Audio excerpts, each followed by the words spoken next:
Yo, what is up, guys? It's Pedro here. So the Commanders just made another move. They claimed former Vikings cornerback Cam Dantzler Sr., former third-round pick. Going to talk about it in today's video. If you're new, subscribe on the road to 11K. I know some of you guys who are watching aren't subscribed. Just go ahead and do it. Takes 1 second. It's free. Also, with that like button and that notification bell, going to be posting all the updates so that the noti bell will notify you when I post. The Commanders have been very active so far in free agency. I mean, this is technically not free agency, but they made a waiver claim on Cam Dantzler. They signed Danny Johnson to a 2-year deal. They signed Nick Gates, offensive lineman from the New York Giants, to a 3-year deal. And also signed Chiefs offensive lineman Andrew Wiley to a 3-year, $24 million deal. He'll either play a guard or tackle, we don't know yet, and will help implement, Bieniemy's scheme.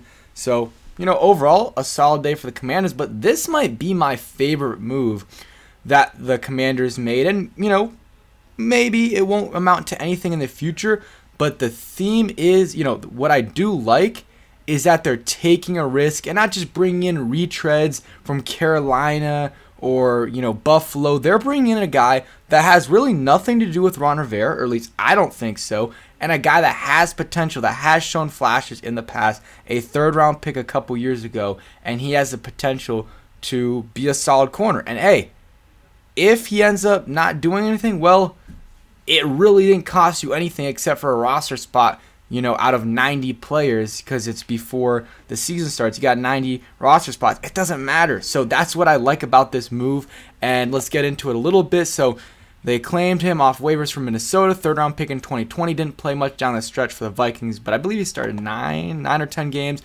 So some basic info on Cam Dantzler, 6'2", 190 pounds. So he does have, a good cornerback build. You see the arm length right there. He's 24 years old, so still very, very young. And he played at Mississippi State, so same college as Montez Sweat. And I guess they definitely played together, unless, that he transferred. They probably played together for a year or two, so they know each other. Both play on this, on defense, and, very young, which I like. And let's go over some of his stats. Let's see. So did, down the stretch, like Kime said, didn't play as much, but, played week 1 to week 9, and didn't play after from, I guess, 10 to 13. Don't know if he was hurt or not. And then down the stretch, just didn't play, I guess. Look at his career stats. Sorry, there might be some glare on the screen. 2022 played 10 games, 45 total tackles, 5 assists, and 5 pass breakups. 2021 played in 14 games, 8 pass breakups, and an interception. And in 2020 played 11 games, 2 interceptions, and 4 pass breakups. So not sure if the missed games are because of injury or because he just had him inactive, but still a little bit concerning there. And he has a forced fumble each season, which you love to see. You love to see cornerbacks that can tackle. His coverage this year wasn't great, and that's probably why they, moved on. Yeah, they moved on from him and played him less down the stretch. But his tackling is very good, and, if we can help him out a little bit in terms of his coverage and help develop some of those things that he's not so great in, then I think that it could work out. Saw some people on Twitter saying he's better in zone. Well, that makes sense for the Commanders. Got to take it with a grain of salt, but here's his PFF grade, 63, which with PFF, anything above a 60 is solid. It's not good. It's okay. It's solid.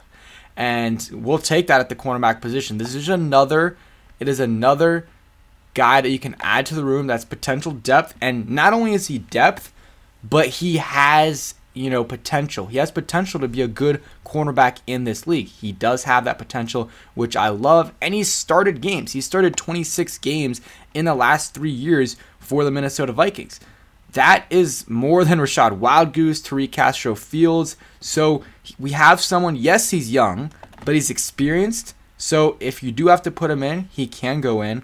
And he's got some potential as a third-round pick.